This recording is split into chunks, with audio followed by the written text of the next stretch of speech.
Good morning, good afternoon, everyone. Welcome to our 2023 Mid-Season Tropical Weather Outlook. My name is Andrea Berg, and I am your host for today's session. I am joined today by our long-range weather risk communicator, Nathan Hamlin, our long-range weather risk senior manager, Stephen Strum, and our DTN market analyst, Troy Vincent. Just want to go over some housekeeping notes before I turn the presentation over to Stephen. We are recording this webinar, so we will share the recording with all attendees probably early next week. If you are experiencing any technical difficulties, please put it through the chat feature on the right-hand side of your screen, and I will try and address it as best as I can. And at the end of the presentation, we have some time to answer any questions you may have. So you can use either the Q&A feature or the chat feature on the right-hand side of your screen. So with that, I am going to turn the presentation over to Steve. Steve, it's all you. Thank you, Andrea, and hello, everyone. Thank you for joining us on our webinar today. And I'll be running us through a look at the hurricane season so far, what we've seen, what the impacts have been. And then Nathan Hamlin will run through the outlook for the remainder of the hurricane season, things that we're looking at that will be impactful, and what the outlook looks like in terms of U.S. impacts. And then I'll take it back and run through our fall and winter previews. So an overview mainly of temperature and rainfall outlooks for those coming seasons. And then I'll hand things over to Troy, and he will look at how that weather may impact oil and natural gas. And then we will have some time at the end for a few questions. So looking at a recap of the season so far, for the most part, relatively quiet in terms of U.S. impacts. We have had 9 named storms so far, a few of those being in the past week. One hurricane so far, although likely Franklin, which is moving towards Hispaniola right now, will eventually become our second hurricane in the coming days. But no major hurricanes thus far, and only one U.S. named storm landfall, that being Harold in South Texas yesterday. Obviously, we've had Hillary in California, but that is not part of the Atlantic hurricane season. So a landfall technically, but not a Atlantic landfall. We have not had any reported damage thus far from the event in Texas with Harold, but mostly just rainfall and modest winds, so likely nothing of any great note there. One item, though, that is kind of interesting, we had a number of years, something like 8 years in a row with a named storm prior to June 1st, but none this year and none last year, although we did have a tropical system in January that was not called a tropical system at the time, but then in recent months has been declared one by the National Hurricane Center. And so that was officially the first tropical storm of the year, but really from a meteorological standpoint, that was actually the last storm of the 2022 season. But we start the count over again on January 1st, and so that will count towards the 2023 seasonal total. So in terms of U.S. impacts, again, rather limited. We did have Tropical Storm Arlene in the eastern Gulf, which actually formed on June 1st. It had 50-mile-per-hour winds, didn't really impact the U.S. directly in terms of those winds making a landfall, but we did have some rainfall across South Florida, several inches of rain there, but otherwise no major impacts. Now, the biggest impact by far this year has actually been from the Pacific in California with Hurricane Hillary, which was a tropical storm when it moved into Southern California. It did make landfall, though, technically in western portions of the Baja in Mexico before moving up into California, but it was still a tropical storm when it crossed California and went into Nevada. The highest observed winds were 84 miles per hour that I saw, and there were, I think, 11 observing sites that reported winds of 70 miles per hour or higher with Hillary, although all of those were higher elevation observation points, so obviously, a lot of high mountain areas and the higher elevations are always going to see higher wind speeds in tropical systems. It was, though, the first tropical storm watch and warning issued for California on record, and it was our first storm in California that was an actual tropical storm over California since 1939. We have had something like 80-plus storms that have brought rainfall to California, but we haven't had the actual storm itself move into California since 1939. So certainly not a very common track for a storm to take. Now, damage totals are unknown at this time. There was quite a bit of flooding. And one thing that is notable of the rainfall from Hilary, which did total 6 to 12 inches across much of Southern California in the higher elevation areas, was that because of the track of Hilary and the counterclockwise circulation of the storm, the heaviest rainfall in many areas was on the eastern sides of the mountain areas. And typically with winter storms, the heaviest rainfall or snowfall for that matter is on the western facing slopes. Whereas in this case, because of that circulation, a lot of the heavy rain was on the south and the eastern facing slopes. And so as a result, we had a lot of that runoff go into the deserts on the eastern sides of those mountains and into the, even in places like Death Valley, saw flooding from the rains from Hilary. And so a lot of areas like Palm Springs had, really the worst flooding, whereas areas to the west of the mountains didn't see as much flooding because of the storm track. There was one reported tornado, but for the most part, tornadoes were limited. Again, the mountains do tend to disrupt the circulation a lot, and so that likely helped reduce the tornado count overall. The rainfall, though, is not limited to California. This plot here shows the rainfall from Hilary across all of the western U.S. from this past weekend and into Monday. And you can see here quite a bit of rainfall, even up into Idaho and Montana. In fact, some portions of Idaho saw rainfall totals up in that 5-6 inch range, again, in the higher elevation areas, but certainly a widespread rainfall event. And actually, Nevada, Oregon, Idaho, and Montana all set their new rainfall records with Hilary in terms of rainfall that was from a tropical system. So an unusual event and a heavy rainfall event for much of the western U.S.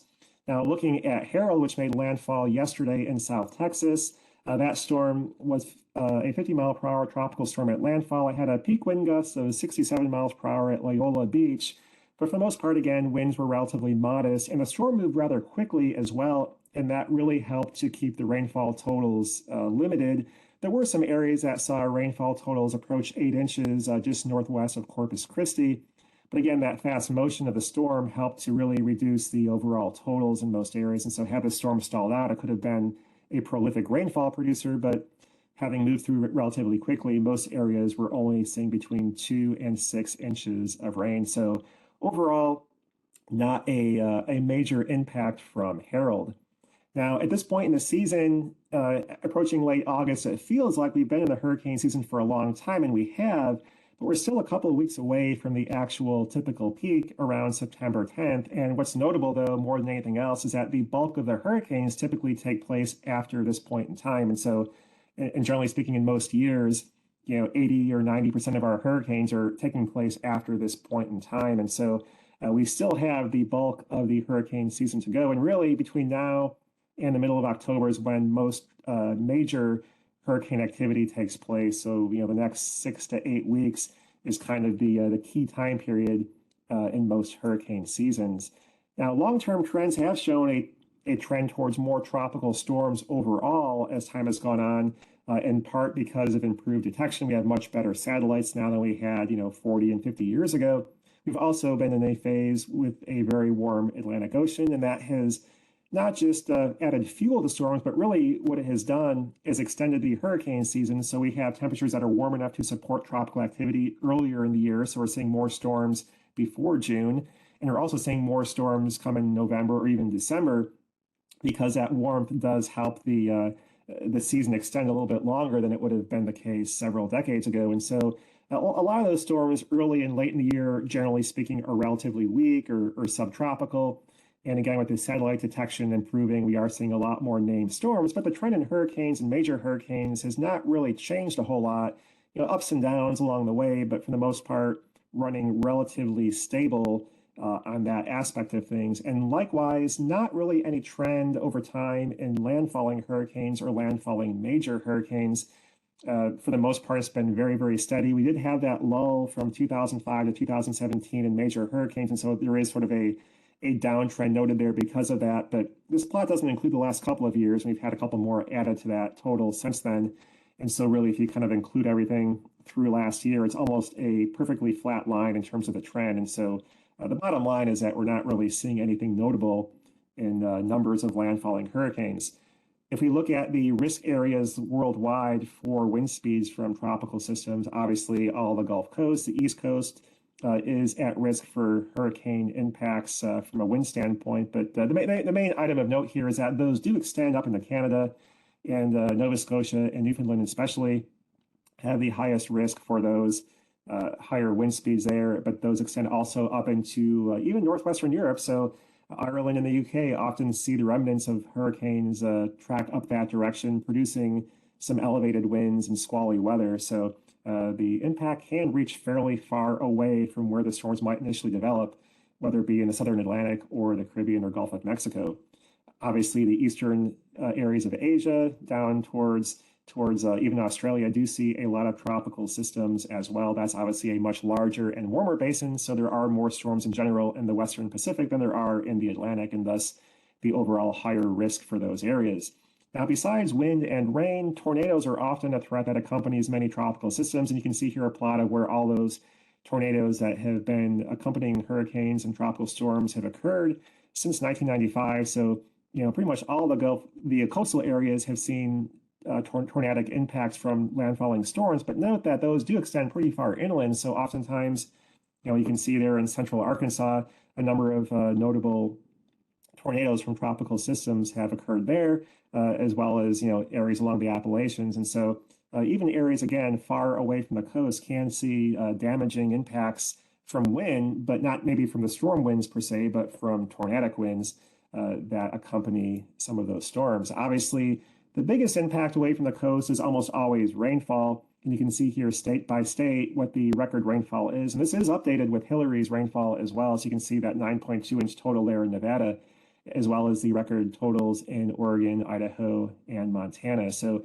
the key point here is that tropical storms can have dramatic impacts well away from the coast in terms of flooding, 10, 11 inches up in Illinois, Indiana, 15 in New York, nearly a foot in Vermont. So you can have a large damage total from flooding well away from the coast. But obviously, the higher totals typically occur along the coast, like in Texas with Harvey. Certainly, you're going to be able to produce more rainfall closer to that water source. And so that often is the biggest impact from storms away from the immediate coast, where the bigger wind impacts tend to be. So a couple of final notes here before I hand it over to Nate to take us through the outlook is that there really hasn't been any major trends in landfalling hurricanes. We have had that large lull between October 2005 and August 2017 without any major record or any major hurricanes making landfall, which was a record long period of time. We've had 6 since then, which may seem like it's been very active, but the long-term trend is really about 1 per year, and we've been pretty much on that since 2017. So you should expect to have one major hurricane make landfall every year. Obviously, it doesn't always work out that way. Some years we'll see 2 or 3, and then you'll have a year or 2 that don't see any at all. But on average, expect about 1 major hurricane per year. Certainly, the impacts from those storms can, though, increase with time as we see an increase in the development along coast in terms of population and overall infrastructure totals. And so there's more sort of infrastructure to destroy from hurricanes now than there was in the past. And so our damage totals, obviously, plus inflation, do produce much higher totals than in past decades because of those factors. Obviously, a lot of it does come down to pure luck. And so storms like Sandy and Harvey, which impacted high population areas and thus produced a large damage total from flooding and things of that nature because of where they occurred, kind of comes down to where the storm lands and kind of just a luck standpoint. So again, any storm in the wrong place can produce a high damage total, even if it isn't a very strong storm in terms of wind. Certainly the rainfall can cause major flooding problems for any location impacted by a tropical storm. And there has been some tendency actually for storms to track a little bit slower in recent years. We have seen more storms stall out or just track very slowly once moving inland. And so that can exacerbate the rainfall totals as well from any storms that do make landfall anywhere along the U.S. coast. And so with that, I'll pass things along to Nate here, and he will take us through the outlook for the remainder of the 2023 hurricane season. Thank you very much, Stephen. That was definitely a great rundown of the risks associated with tropical systems and a pretty good overlook of what's happened so far. So I'm here to get us going on what might be coming for the rest of this season. As Steve noted before, there's still quite a bit of hurricane season left to go. So We'll go over this again, like we do in most of these. Tropical development is enhanced when ocean temperatures are warmer than average, and we have vertical wind shear that is weaker than average. So when we say vertical wind shear is weaker than average, we're basically saying that winds with height are approximately the same direction in speed. So it keeps everything very organized. That's called weak wind shear. If you had strong wind shear, where you had different speeds or different directions with height, then the storms become less organized. They might become tilted and it wouldn't help out. So you want to have the same wind speeds and directions with height, and that would be ideal. And of course, you want to have some background, large scale rising air motion. So if you get all three of these together, that's typically the ideal scenario when it comes to development. And let's talk about what happens when you get that development in the main development region. So we talked about the factors just a minute ago, but you also need something to develop. And the West African monsoon usually puts out tropical waves. So you get these little storms that come off of the African coast and into the Atlantic. So once it approaches and it interacts with these ideal conditions, you get storms to develop. So years that have more systems in the MDR would also have a stronger and wetter West African monsoon, which means more systems that would be able to interact. So let's take a look at the main seasonal drivers. Now this year we have something a little bit unusual, is a strong El Nino after 3 straight years of La Nina. So we have flipped the script on that. You can see the El Nino in the sea surface temperature forecast from the ECMWF for September through November. All those reds west of South America in the Pacific Ocean near the equator indicate that the El Nino is there. We do have the negative phase of the PDO, which is a bit unusual with El Ninos. We have warm water in lots of areas in the North Pacific, but it's a little bit cooler near the West Coast than it is out in the open Pacific. So that's referred to as the negative Pacific Decadal Oscillation. And when the positive AMO, which basically means there's a lot of warm water in the North Atlantic Ocean. So the Atlantic multi-decadal oscillation is positive. So what we like to do is look in the past for years that have had temperatures that look a little bit like this, and this can give us some clues as to what might be coming. So how does ENSO make, what difference does that make? What does El Nino or La Nina or neutral ENSO mean? Well, if you look at some of the statistics here, if you look at the all El Ninos since 1995, you see 11 named storms, 5 hurricanes, and 2 major hurricanes. That's the average. And then, of course, the max and min are located on each side. If you compare that to the neutral and La Nina numbers since 1995, you'll note that is quite a bit lower. So El Nino years generally have less storm activity, although there are exceptions. You can see there was 18, 12, and 6 for maximum in El Nino. So it can be active, but most of the time it is not. Neutral and La Nina typically have a greater activity or typically exhibit greater activity. So taking a look at some analog years. Now here's to compare our analog years, let's take a look at some historical averages. So if you take all the years, 1991 to 2020, the 30-year average, 14 named storms, 7 hurricanes, and 3 major hurricanes being category 3 or higher. And we compare that to the 1995 plus El Nino years. That's quite a bit lower, 11, 5, and 2. Our 2023 analog years are somewhere in between. They're 13.0, 5.4 hurricanes, 2.5 major hurricanes. So greater than most El Nino years, but not quite to the 30-year average. So a lot of El Ninos, as we stated before, do not produce a lot of activity. So take a look at where these storms might go. And we took our analog years that we identified, and we seen this year's kind of a track density anomaly. So wherever the red colors are, there's more storms that track in those areas. Wherever the blue colors are, you have less storms. And if you take a look at September, you do have it lighting up across the Northern Caribbean through the Gulf of Mexico. Quite the decent signal there. It is a little bit less of a signal in the main development region, but it does show the tendency for activity in the Gulf. In October, it's in the eastern Gulf of Mexico and the southeast coast, a little bit more. And then you can see little ripples in the main development region. So you can follow almost in a line from just west of the Cape Verde Islands to the central Atlantic northward. That shows you recurving storms. So storms that come westward and then are forced north and then eventually northeast away from the coast, refer to those as recurving storms. There's a signal for that in there. And then November, everything seems to quiet down. There's a lot more blues near the coast. So this is indicative of it will be busy for a little while here, and then eventually it will shut down. And in a hurry, El Nino typically has an early end to the season. And take a look at current sea surface temperature anomalies. The El Nino stands out like a sore thumb, those dark red colors just west of South America along the equator. So lots and lots of warmth there, and then less warmth as you go further west along the Pacific. There's a little cooler patch east of Hawaii. And then if you look at the Atlantic, it's super warm. It's been the warmest on record basically all summer long here. And it's overall, there's no, there's no exception now. It's still very, very warm. So that's all the warm water you need to have an active hurricane season. Sometimes things like Saharan dust gets in the way.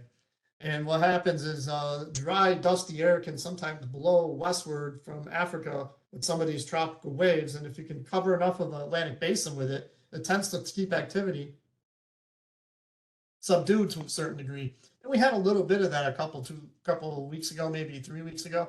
But looking at the current satellite image, that you can see the dry, dusty air just off the West African coastline. That's still kind of there, but it is diminishing further westward across the main development region. So the idea here is that we're watching it steadily decrease, and this won't be a problem as we go into the peak part of the hurricane season.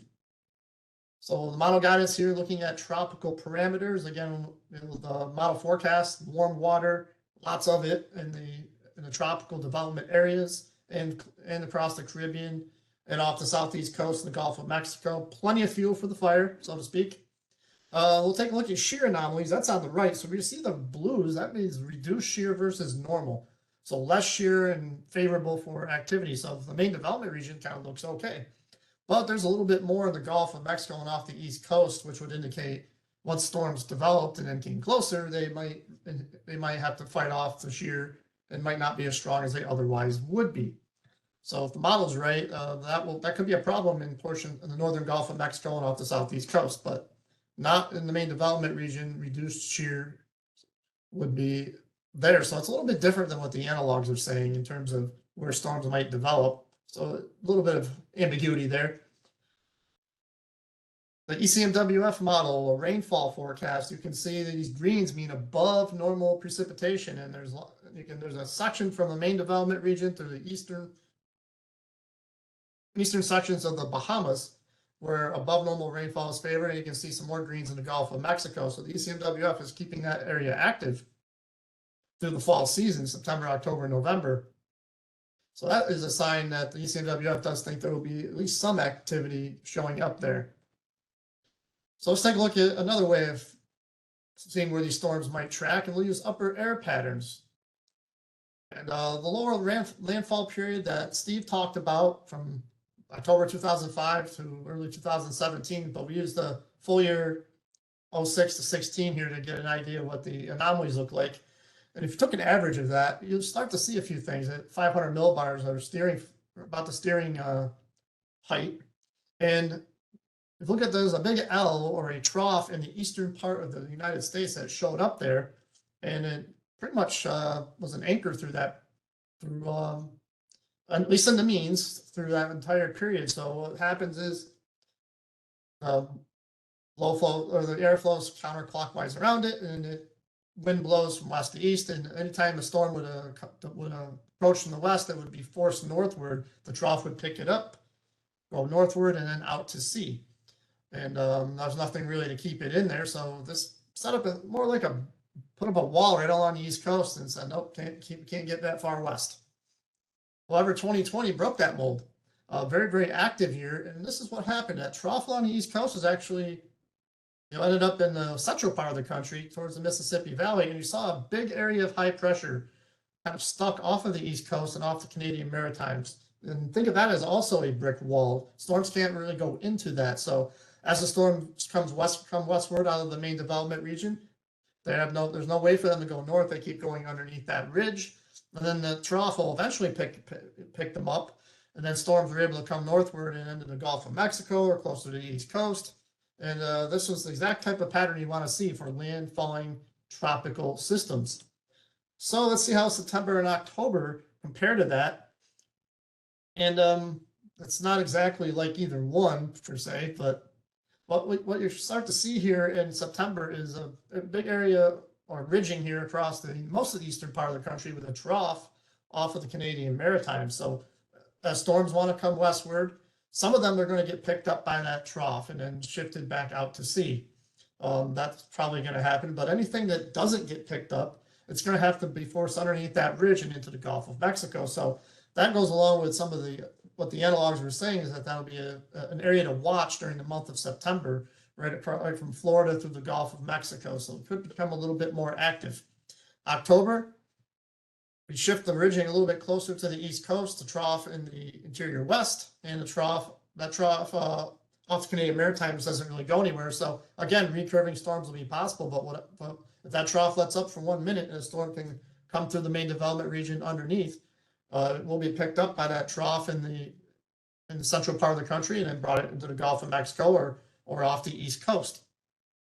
Also, in October, we tend to see storm formation shift from the main development region to the Caribbean or even the Gulf of Mexico. So you can have some homegrown storms. And if those develop, they can also be picked up and sent northward. So we're going to have to watch out for September, at least into October, for these types of systems. I think we have semi-favorable setup here for some landfalling tropical systems.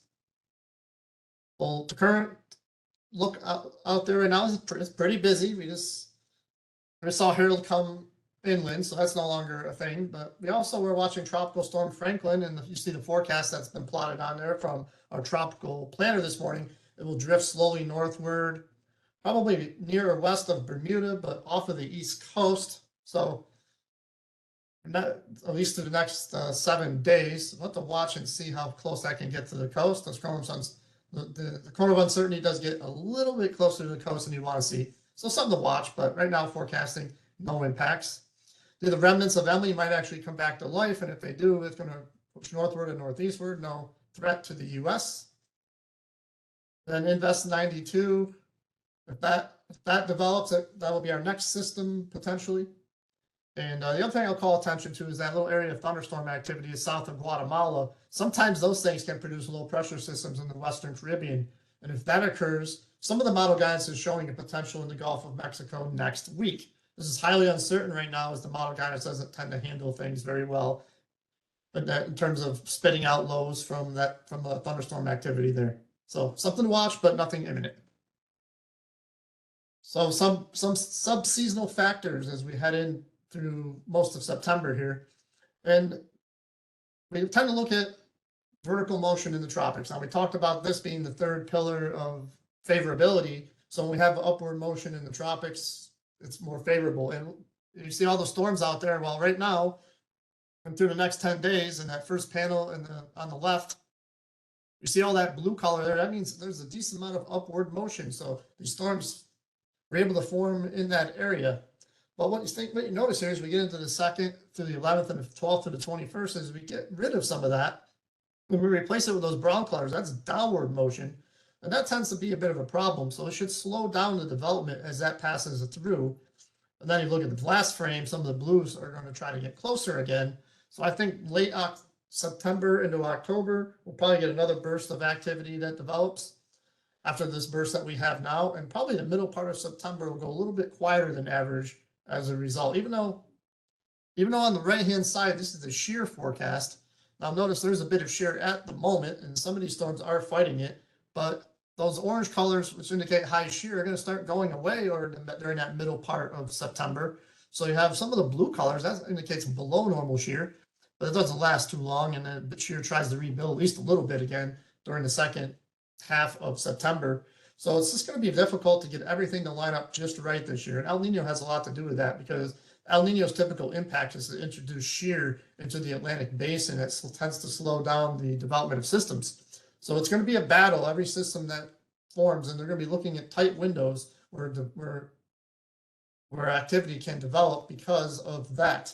Even though you'll have areas of upward motion, and you certainly have the warm water temperatures, but getting everything to come together at once will be difficult this year. So I don't think it'll be explosive like 2020 was, but there's enough there where it won't be your typical El Nino quiet year either. And ECMWF potential here kind of shows that. So week 1, chances of a tropical storm. That's, you can see there's that little patch in the eastern Gulf of Mexico that I was talked about a little bit before. And then the yellow and green colors, that's going to be Franklin recurving eastward. And then a couple other systems might develop.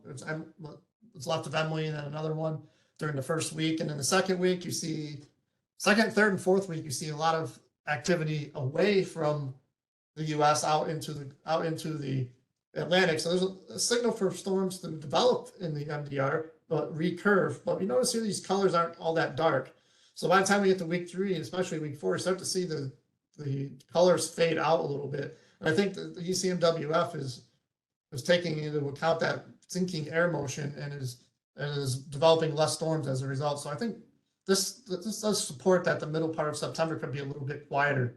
Maybe not dead, but a little quieter than what we're seeing now. Here's some tropical statistics that after September 1st, and number of named storms on the top left, number of hurricanes on the top right, and a number of major hurricanes category 3 or higher since September 1, which means it gets named after September 1 or the hurricane forms after September 1. And 54% of all named storms can occur after 9/1. This is average since 1990. And then hurricanes, over 63% occur after 9/1. So again, we got a long ways to go when it comes to activities. And if you look at some of these numbers here for the last, let's say, since 05, since 06, between 8 and 13 have been pretty common. So we have a number of named storms to go here. And hurricanes, if you take away this hyperactive years, which this will not be, you see 4, 5, 6 on the board is more typical, at least as low as 2. So we still have some more of those to go, and then majors 1, 2, 3, probably more on the more likely than anything higher. So putting it all together, here's our DTN tropical outlook. We're at 9, 1, and 0 for named storms, hurricanes, and major hurricanes. Now we think we're going to end the year with 17, 7, and 3. So we're going to go with 8 more tropical systems coming up.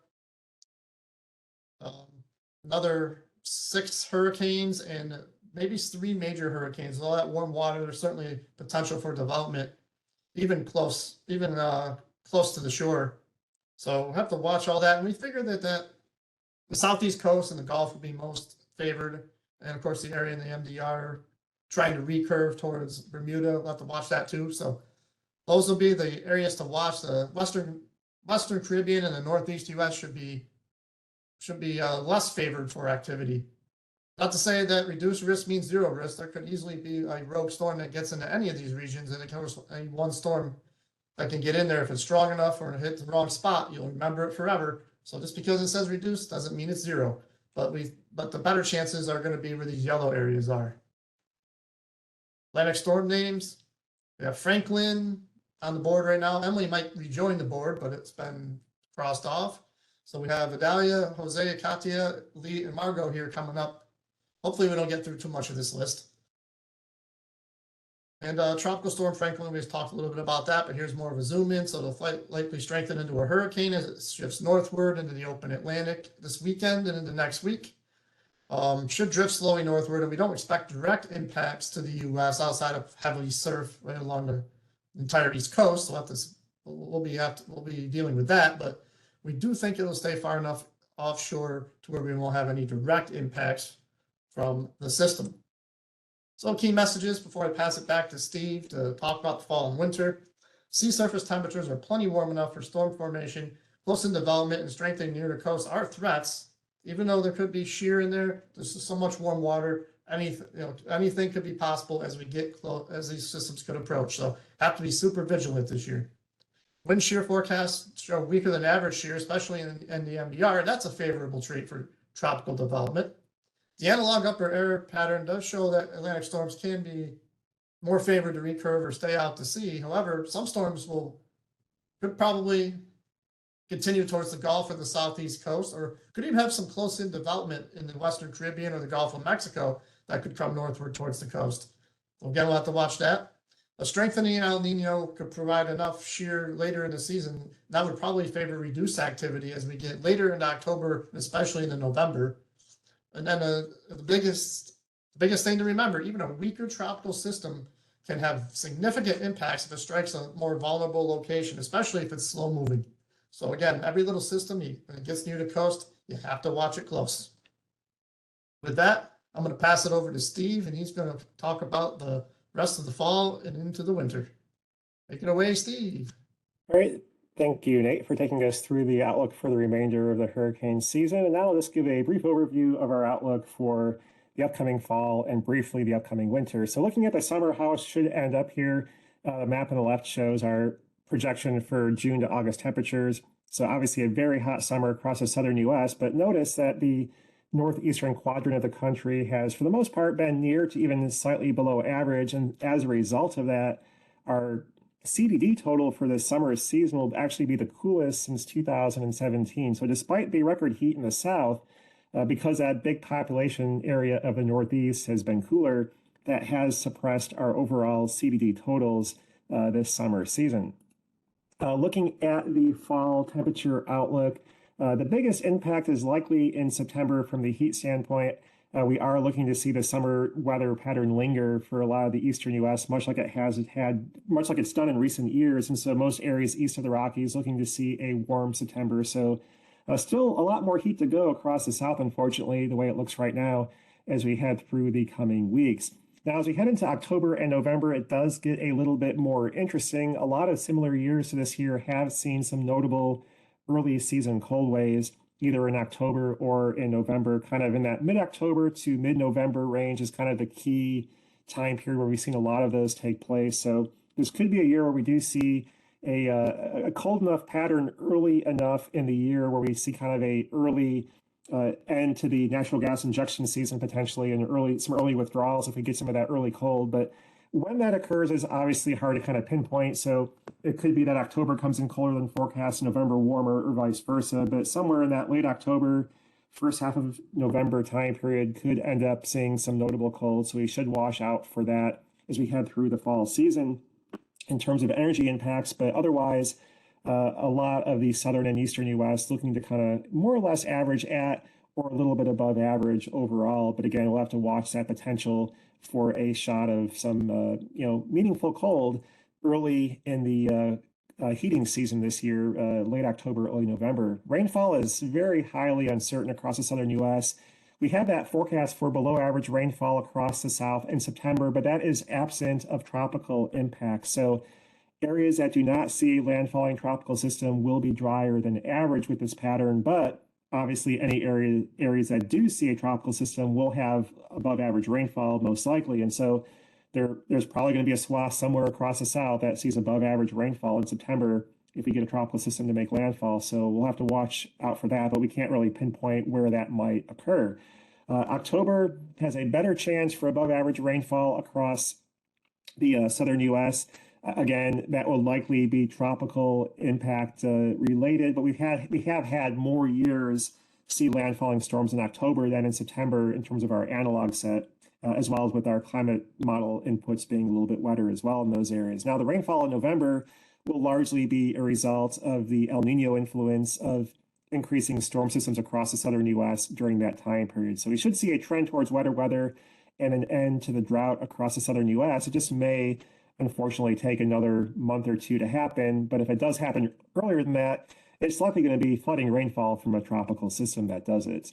Now, the drought impacts again show those areas of drought across Texas and the nearby Gulf Coast areas. But also, we have seen a lot of drought expand across the Midwest into the Northern Plains area, and also across the Northwest, which did not see as much rainfall last winter. They were pretty much drier for most of the past year and thus have a long ongoing drought in those areas. Now, some of that drought in the Southwest will be eroded coming up here in the upcoming releases of this report just because of the rainfall from Hillary. But generally speaking, the drought in Texas will likely come to an end whenever we see a landfalling tropical system in those areas, or later in October once we do see the El Nino winter season storm track get going across the southern U.S. Drought areas obviously typically correspond to wildfire risk areas, and that is the case this year as well. So the northwestern U.S. has a higher risk for wildfires this fall, as we do see the drought contribute to the increased fuel risk for fires in those areas, but also obviously in Texas with the drought there, the same story. We should see those areas in both cases kind of erode as we progress through the fall season, and we do see a ramp up of the El Nino induced precipitation across a lot of the country. So I do expect those wildfire risks to diminish rapidly once we get past September. But until then, we are going to be watching those areas in the Northwest, Texas, as well as portions of the upper Midwest that have been quite dry as well. So kind of summarizing our fall weather outlook here in the Northwest, again, big story there is the fire risks coming up here for the next month or two, given the dry pattern of last winter as well as the summer season. The Southwest luckily has seen a lot more rainfall this past winter as well as with Hillary, so the fire risk there lower than average overall.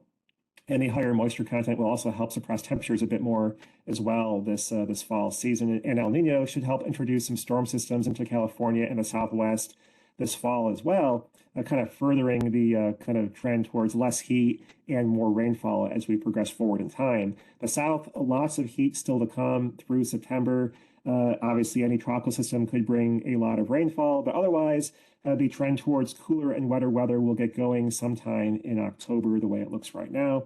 The north central U.S., looking to see quite a bit of rainfall during September, so those areas of drought across the upper Midwest may start to become reduced as we progress through the fall season ahead. And again, the big notable point there for that region is the potential for some stronger cold shots later in October into November. So we haven't had a lot of early season cold in recent years, but this could be a year where we do see that, and that could be something that produces an early freeze for portions of that area.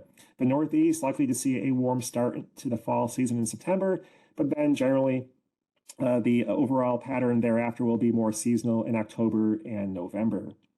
So an early preview here of winter before we wrap things up and I pass things over to Troy is kind of shown here. And the biggest impact will be the El Nino. Stronger El Ninos strongly favor warmth across the eastern U.S. during winter. If we do see the El Nino end up weaker than expected, or it does transition more into a central Pacific El Nino instead of the warmth being focused along the coast of South America, that will introduce the risk for more cold and more snowfall across the central and eastern U.S. However, the most likely time period for that to happen would be late in the winter season.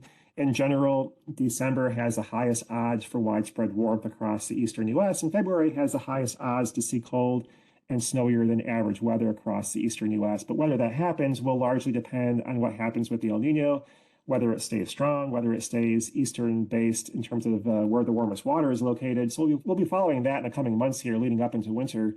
But as it stands right now, at least the first half of the winter season is strongly favored to be warmer than average, even though we may have that potential for cold showing up for a time period during November. In terms of heating degree days and our energy demand impacts, really not too far from recent years. We've had several warmer than normal average winters in a row here. This year should be pretty much the same story.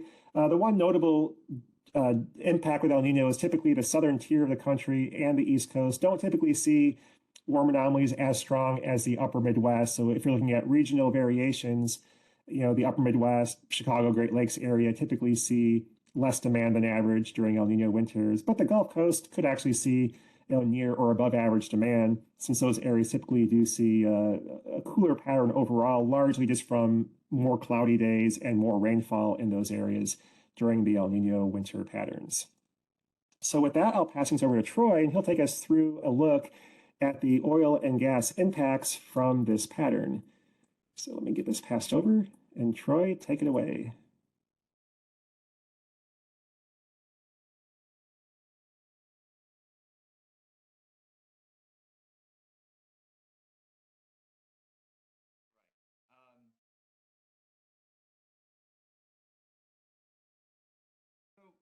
Hurricane season serves as the largest seasonal risk to U.S. crude oil production, given that the Gulf of Mexico offshore production accounts for around 15% of total U.S. crude production, and the Gulf Coast accounts for around half of total U.S. natural gas processing capacity as well. At the same time, it not only impacts crude oil supply, but also crude oil demand, as the Gulf Coast also accounts for over half of total U.S. refining capacity. And the Gulf Coast is also home to the near entirety of U.S. crude export capacity, and to a slightly lesser extent, just marginally so, product export capacity as well. So at the end of the day, what I'll be hitting on time and time again throughout the rest of this presentation is that the track of any single storm and the directional bias of storms for the season in general, if such a bias does exist, which doesn't appear as though it's going to be very strong this year.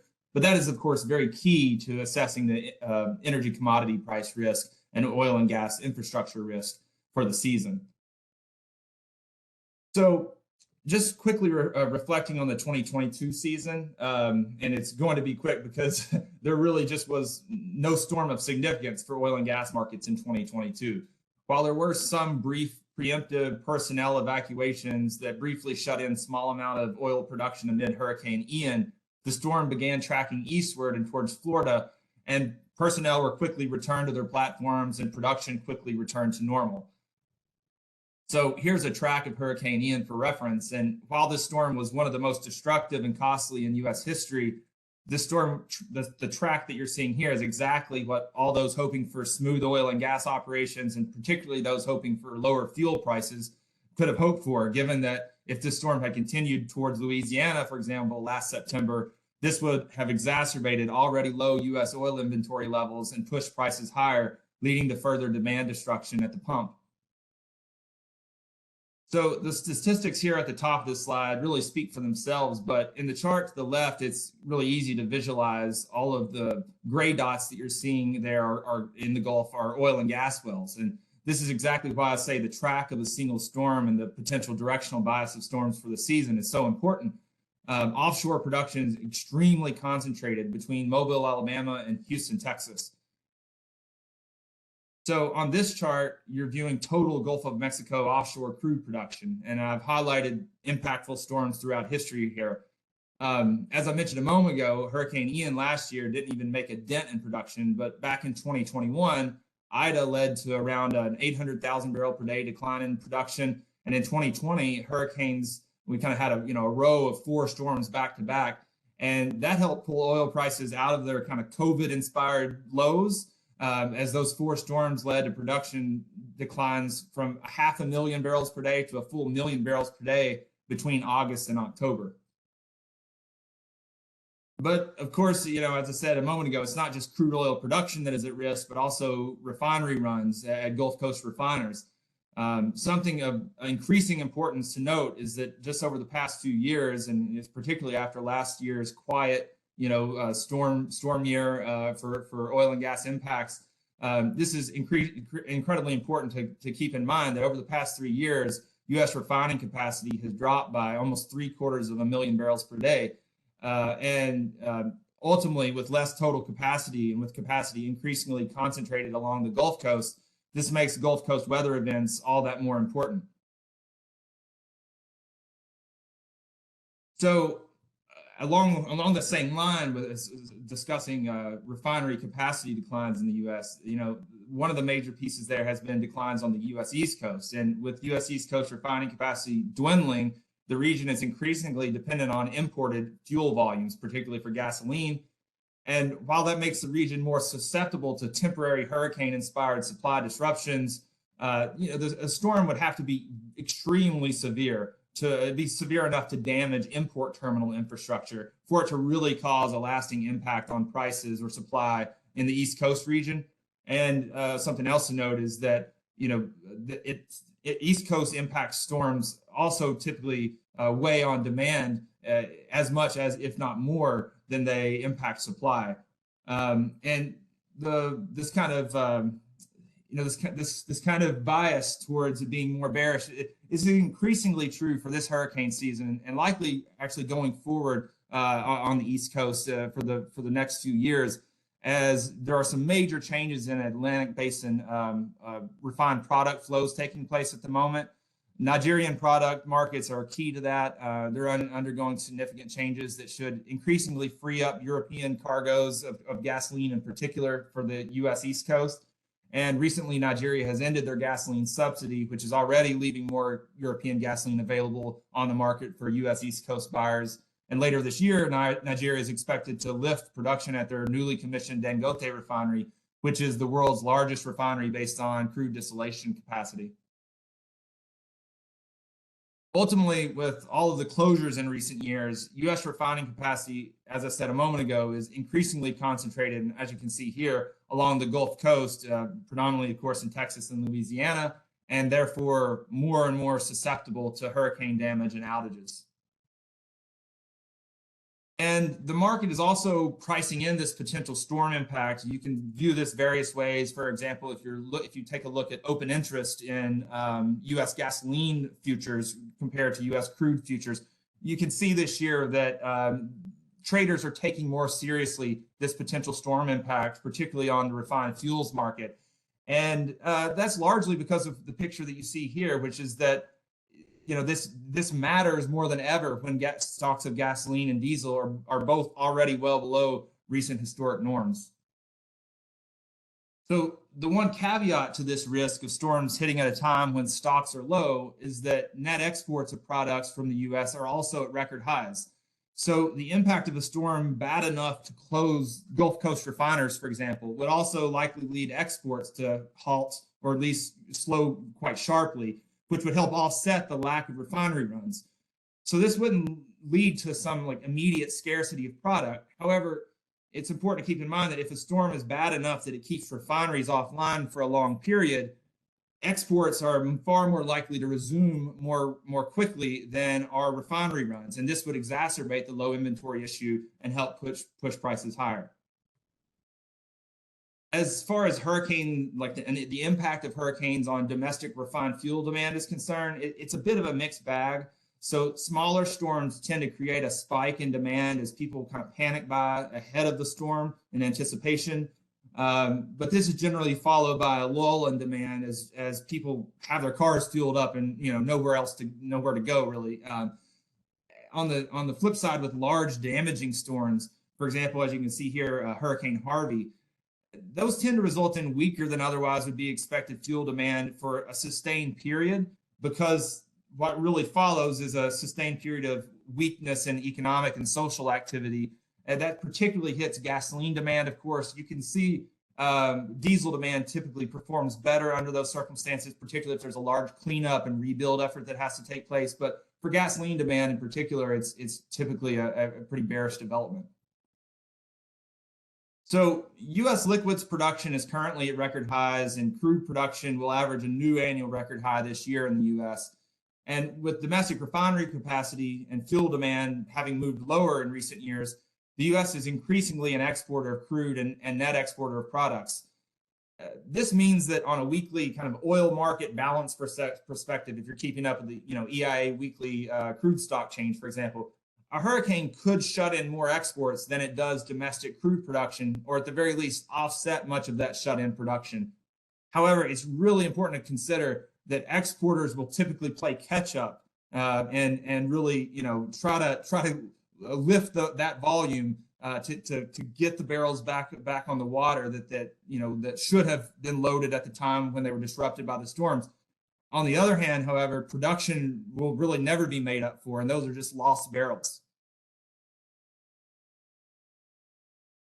Also, as a reminder, U.S. crude exports are even more geographically concentrated than production is. So if we're talking about the outlook, or if we see a storm approaching and we start to listen to our meteorologists and are looking at the track of a storm, really the most bullish storm track from an oil perspective would be a storm that is tracking more or less west of Beaumont. So U.S. crude exports are, like I said, even more geographically concentrated. And so if a storm that holds east of Beaumont, for example, that has the potential to shut in large amounts of crude production, but that would lead exports to really not be impacted at all, or very minimally if so. So this type of storm development, as I said, would be very bullish, and it would imply far larger than expected crude stock draws, for example. And I can't leave out natural gas as well. With U.S. LNG exports at record highs in the first half of this year, And there's currently talks of an LNG export terminal strike in Australia that's been pushing global LNG prices and natural gas prices higher globally over the past couple of weeks. The potential for hurricane season impacting LNG exports, shouldn't be overlooked.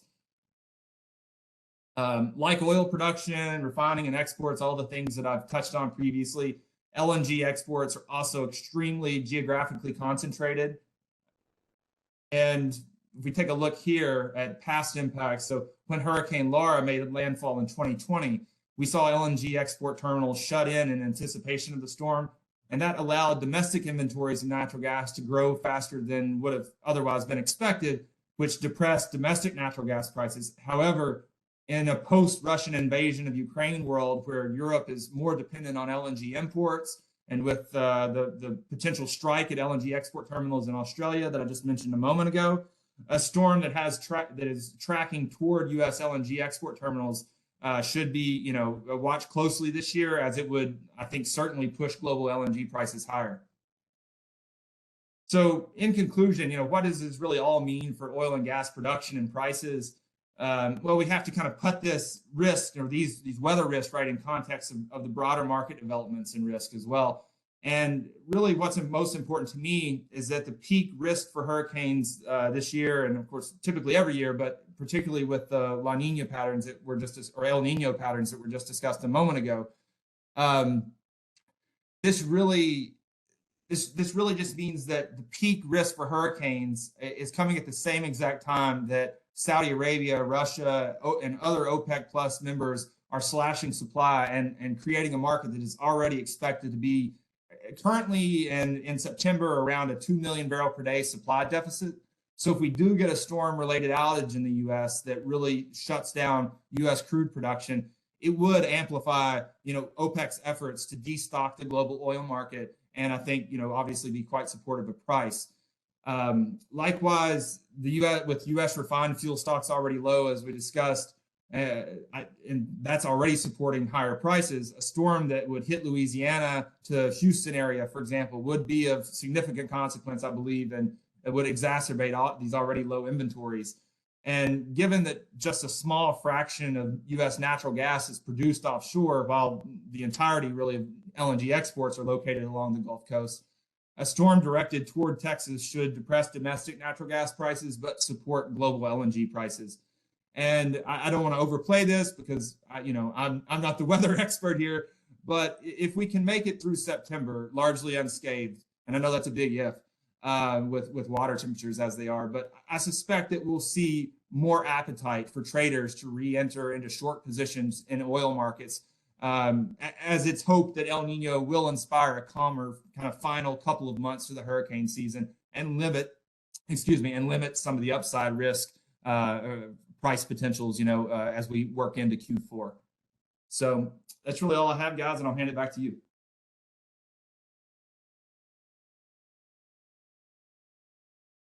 All right, thank you, Troy.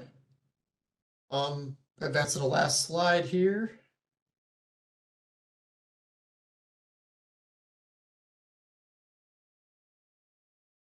I think we have reached the end of the presentation here. It is a reminder of the fall temperature and the 2023 tropical outlook. We're going to save the date here, reminder for everybody. Winter seasonal outlook will be set sometime in mid-October this year to go over the more detail of the winter impacts. We'll have more information as we set the date in the coming weeks or so.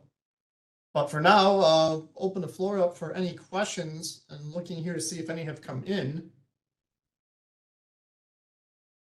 And maybe there's one directed for you, Steve.